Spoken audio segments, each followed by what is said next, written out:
Hello friends, எல்லாரும் எப்படி இருக்கீங்க? நாங்கள் இன்னைக்கு என்ன ஆக போகிறோமோ தெரியல, கொஞ்சம் பயமாக இருக்குது. இன்னைக்கு என்னெல்லாம் பண்ண போறாரோ. வெயில் வந்து கொளுத்தி எடுக்குது, ஆனாலும் மழை வந்துருமோன்னு டவுட்டாக இருக்குது. என்னன்னு பார்த்தீங்கன்னா, என்னோட ஹஸ்பண்ட் வந்து சமைக்க போகிறாராம். ஏதோ வீடியோ பார்த்துட்டாரு போல இருக்க, ஆசை வந்துருச்சு. பிரியாணி தான் செய்ய போகிறாராம். செஞ்சதுக்கப்புறம் என்ன ஆகுமோ தெரியல, சாப்பிட்டு பார்த்துட்டு சொல்கிறோம்.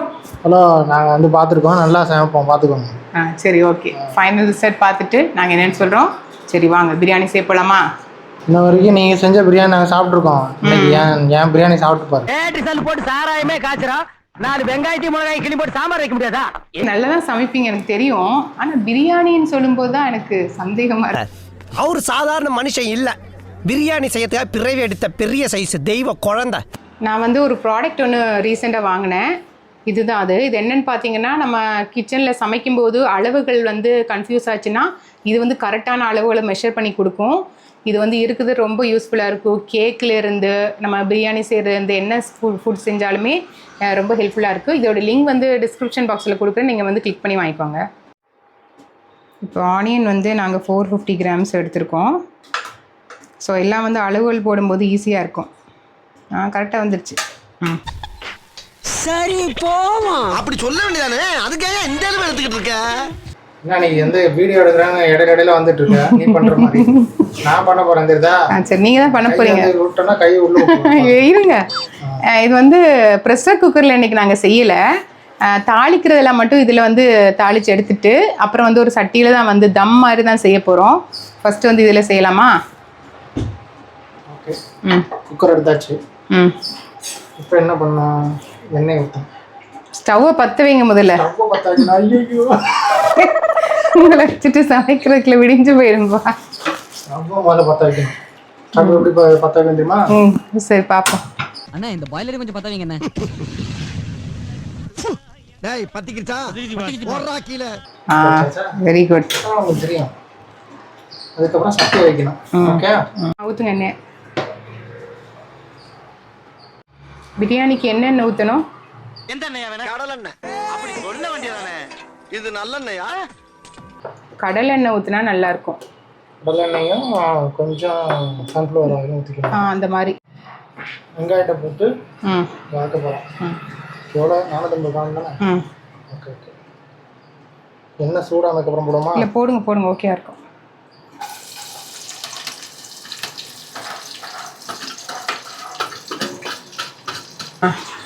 பட்டை, கிராம்பு, ஏலக்காய் எல்லாமே எல்லாத்தையும் வந்து நுணுக்கிட்டேன். 2 கிராம்.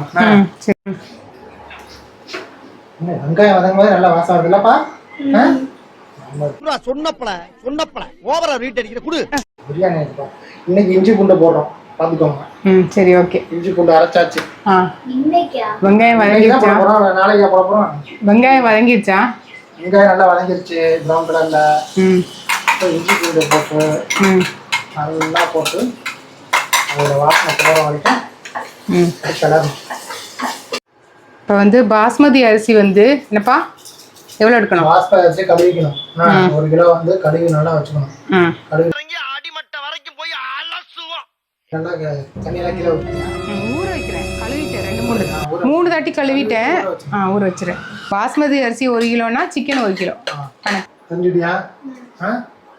அரிசியை நல்லா 1 கிலோ அரிசியை நல்லா கழுவி ஊற வச்சுருக்கேன். ஓகே, பார்த்துக்கோ. பிரியாணி எப்படி செய்யணும்னு சொல்லிக்கிறேன், கற்றுக்கோங்க. உங்கள் அம்மா செய்கிற தக்காளி சோறு சாப்பிட்றது இருக்காது. ஓகே, குத்துவேன். இப்போ வந்து என்னப்பா நான் தக்காளி சோறு அப்போ செய்கிறேன். நான் கடைன்னு ஃபாஸ்ட்டாக பிரியாணி. இல்லை அப்படிலாம் கிடையாது, தக்காளி சோறுலாம் கிடையாது, புளியன் பிரியாணி. பாவீங்களா, புளியஞ்சாத்துல முட்டையை வச்சு பிரியாணின்னு போய் சொல்றியா? இதுலயும் போர்ஜரி. இந்த பிரியாணிக்கு நான் புதுசாக பேர் வச்சுருவேன், ஜாக்கிரதை. கடைசியில் ரிசல்ட் வரட்டும். சரி, ஓகே. இப்போ 1 கையளவு கொத்தமல்லி, 1 கையளவு புதினா அப்படியே போட்டுருங்க. கரெக்டாக போட்டுருணும். போட்டுட்டு எல்லாம் வதங்கணும், நமக்கு மசாலா தான் தேவை. ஓகே, என்னப்பா சரி அப்பாவுக்கு இங்கே வேலை காமிக்கிறேன். ஐயோ மாலா, எரிச்ச தாங்க முடியலடி. பேன 12ஆம் நம்பர்ல வை. கொஞ்ச நேரம் வந்ததுக்கே வேர்க்குதப்பா. இவங்களுக்கு அப்படிதான் குட்கள் அப்பாவுக்கு போய் ஃபேன் எடுத்துட்டு வந்திருக்காப்பா. நீங்களே கிச்சன் வச்சுருங்க. பாத்தீங்களா எங்க கஷ்டம் எல்லாம் இப்ப புரியுதா உங்களுக்கு? பிரியாணி மட்டும் நான் வந்து பண்றது பாரு. பாப்போம். ஓகே, இப்படி காமிக்கணும்னா ஃபேன் பிடிக்கிறதுக்கு ஒரு ஆள். ஓகேயா?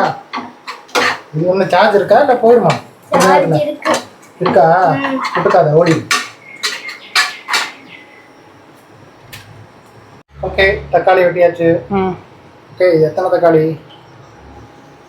இது ஒரு மீடியம் சைஸ் தக்காளி 6 வெட்டியிருக்கேன். மீடியம் சைஸ் தக்காளி ஒரு 6 வெட்டியாச்சு. நீங்க வெட்டி தர சொன்னீங்க, வெட்டி தந்திருக்கேன். அப்படியே போட்டுறோமா? போட்டுருங்க. அப்படியே போட்டுறோம். அப்படியே வதங்கட்டுமா? எனக்கும் காத்து வருதுப்பா. காத்து வருதா? ஒருவேளை இது இந்த ஃபேனோ சுத்துது பாருங்க, எனக்கும் வருது, இந்த பக்கம் வருது. காத்து மட்டும் வருது. வேற என்ன வருது? சவுண்ட் வருதா? அதான் சொன்னேன், எனக்கும் காத்து வருது. நல்லா இருக்குப்பா. பாடம் இருக்கா? பாவம்ப்பா, வைக்கல. எல்லாருமே கஷ்டப்படுறோம். சமைக்கிறதா ரொம்ப கஷ்டம், வைக்கல. சரி, ஓகே. இப்போ பார்த்தீங்கன்னா பெரிய பெரிய மிளகாயா இருக்கு. ஒரு 4 மிளகாய் எடுத்துட்டேன். நாங்களாம் வந்து நிறைய காரம் சாப்பிடுவோம். இவங்க வீட்டை காரமே சாப்பிட மாட்டாங்க, சும்மா அப்படியே. ஐயா, நாங்க சாப்பிடுவோம் காரம்.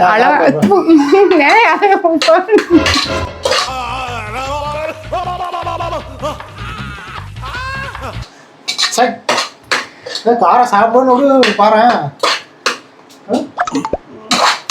இல்ல கையில வாயில படல. நல்ல வாயில படல. எனக்கு என்னப்பா இது பிரியாணியில வேற என்னன்னு தெரியல.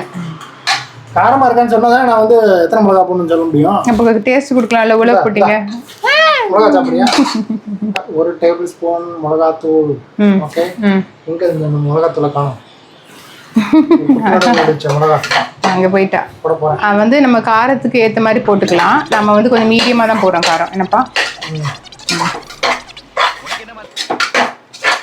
வந்துட்டாப்பா? காமி, இதை காமி. இங்க என்னடா அது?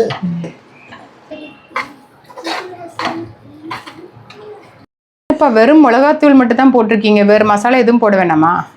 மிளகாத்தூள் மட்டும் வச்சு ட்ரை பண்ணி. என்ன மசாலா தூள், மல்லித்தூள், கரம் மசாலா எல்லாத்தையும் போட்டுட்டு வைப்பாங்கப்பா. ஃபிஷ் ஃப்ரை மசாலா எல்லாத்தையும் போட்டு அதெல்லாம் போட்டுதான் பிரியாணி வந்து ஏதோ மீன் குழம்பு இல்ல.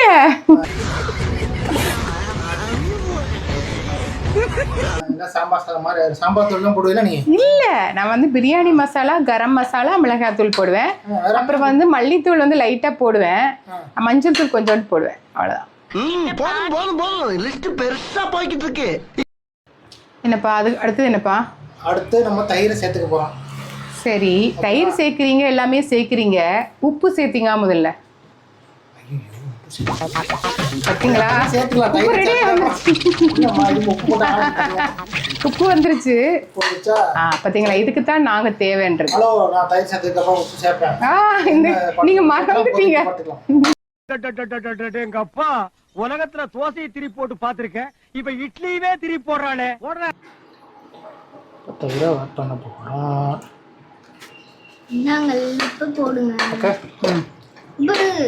வெயிட் பண்ணுமா?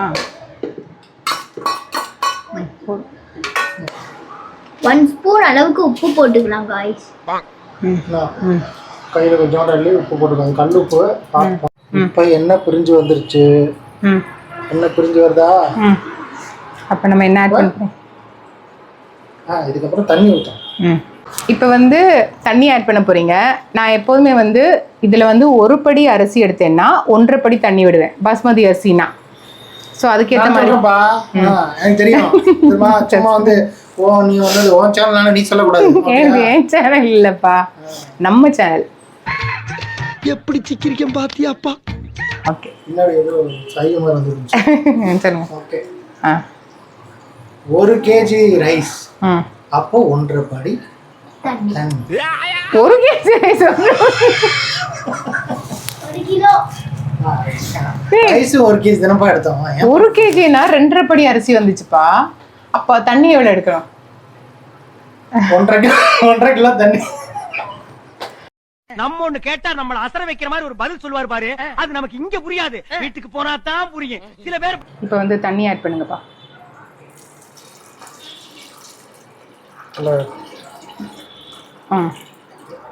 இப்போ 1 கிலோக்கு அரிசிக்கு ஏற்ற மாதிரி தண்ணி ஆட் பண்ணியிருக்கோம். அவ்வளோதானே, மிக்ஸ் பண்ணி விட்டுருங்க. நல்லா கொதிக்கட்டுமா?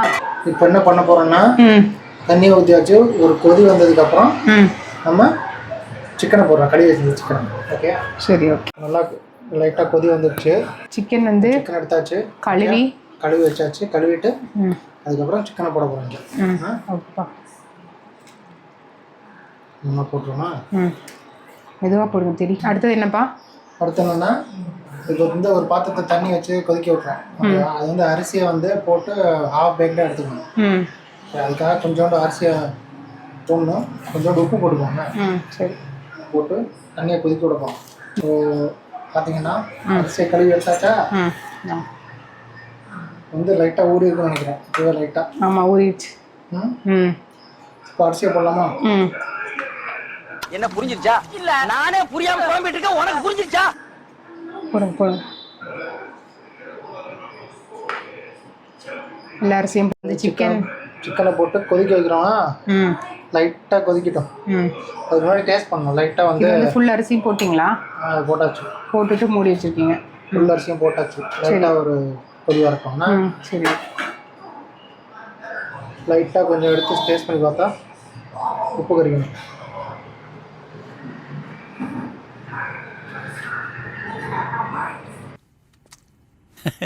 இது என்ன சொல்லுங்க? தயிர் சாதம். உப்மாங்க. இப்போ புளி பத்தலைன்னா மட்டும் நம்ம லெமன் ஆட் பண்ணிக்கலாம், இல்லாட்டி அது தேவைன்னா ஆட் பண்ணலாம், இல்லாட்டி வேணாம். பார்த்தீங்கன்னா ஹாஃபாக வந்து வெந்திருக்கு. ஓகே, அங்கே தான் லைட்டாக வெந்திருக்கு. அப்போ நம்ம வடிச்சிடணும். இதை வடிச்சிட்டு நான் அதில் போட போகிறோம். ஓகே ஓகே, இப்போ வந்து வடிச்சாச்சு. இப்போ என்ன பண்ண போகிறோம் கேட்டுக்கோ. லைட்டாக வந்து சிக்கன் வந்து கொதி வந்துருச்சா, இதில் அப்படியே பாதி வந்து அரிசியை வந்து போட போகிறோம் கொஞ்சம் கொஞ்சமாக. சரி, ஓகே.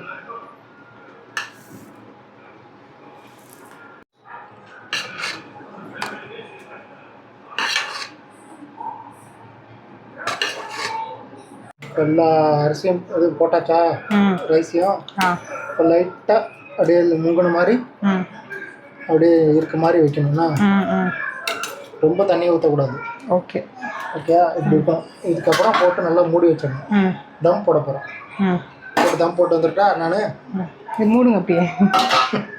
இப்போ எங்கள்கிட்ட இந்த மாதிரி பெரிய பாத்திரமும் இல்லை, வெயிட் வைக்கிறதுக்கு எதுவும் இல்லையா, அதனால் வந்து வெயிட்டுக்கு இதை வைக்கிறேன். கொஞ்ச நேரம் வச்சுட்டு ஹை ஃப்ளேமில் வந்து ஒரு 2 மினிட்ஸ், அதுக்கு மேலே வைக்கக்கூடாது. 2 மினிட்ஸில் ஹை ஃப்ளேம் வச்சதுக்கப்புறமா ஒரு 15 to 20 மினிட்ஸ் வந்து லோ ஃப்ளேமில் வச்சிங்கன்னா கரெக்ட் ஆகிடும். அவ்வளோதானே. அதுக்கப்புறம் பார்ப்போம்னா அப்போ 2 மினிட்ஸ் ஆயிடுச்சு. 2 மினிட்ஸ் ஆச்சு இப்படி இருக்குது. அதுக்கப்புறம் இன்னும் 20 மினிட்ஸ் வந்து ஸ்லோ ஃப்ளேமில் வச்சு விட்டுற போகிறோம். அதுக்கு முன்னாடி வந்து நெய் ஊற்றிடலாங்க. இந்த நெய் ஊற்றிடலாங்க. சரிப்பா, ஓகே, முடிச்சிடலாமா? மூடி வச்சிருக்கோம். ஒரு வழியாக கஷ்டப்பட்டு காமெடி பண்ணி இவர் வந்து பிரியாணி செஞ்சிட்டாரு. நிஜமாகவே பிரியாணி ரொம்ப சூப்பராக வந்துருச்சுங்க.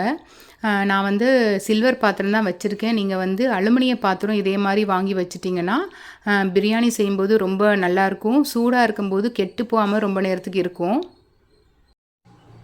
இருந்தாலும் வந்து இந்த பிரியாணி செய்கிறதுக்கு இவருக்கு என்னோடய ஹெல்ப்பும் கொஞ்சம் தேவைப்பட்டிருக்கு. ஆனாலுமே ரொம்ப சூப்பராக வந்துச்சு பிரியாணி.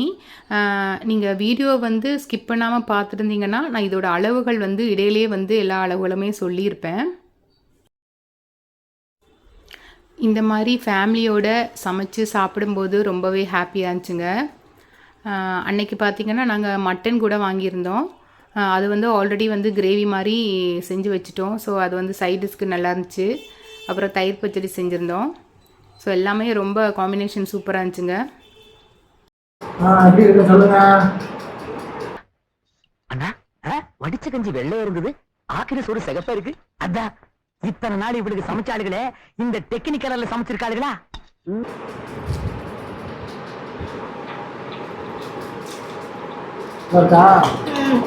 சூப்பராக இருக்குப்பா.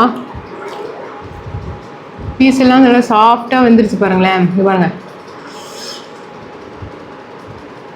ஆவி பறக்குது, சுடுது.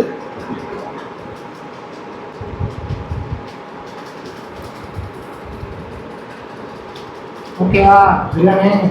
சிக்கன் கரெக்டாக வந்திருக்குப்பா, சூப்பராக இருக்கு. அது சோத்துக்குள்ளே வந்துடும். ஓகே, அதாவது நம்மளே சமைச்சா போர் அடிக்கும், யாராவது சமைக்கும் போது நல்லாயிருக்கும். அதுக்கு தான் என்னையே சமைச்சு விட்டாங்க.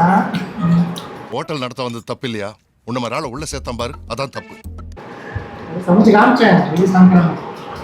சூப்பராக இருக்குப்பா. ஓகே, வாங்க.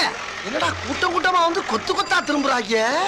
அது நானும் காலையில இருந்து பாத்துக்கிட்டே வரேன் பூரா வாசல்ல நின்னு கிசு கிசு குசு குசுன்னு பேசிட்டு போறாங்க, தவிர உள்ள வர மாட்டேங்கிறாங்க. எல்லாரும் சப்ஸ்கிரைப் பண்ணாமையே வீடியோவை பார்த்துட்டு போயிட்டே இருக்கீங்க. இந்த வீடியோ கண்டிப்பாக உங்கள் எல்லாருக்கும் பிடிச்சிருக்குன்னு நினைக்கிறேன். மறக்காமல் கமெண்ட்ஸ் பண்ணுங்கள், மறக்காமல் சப்ஸ்கிரைப் பண்ணுங்கள்.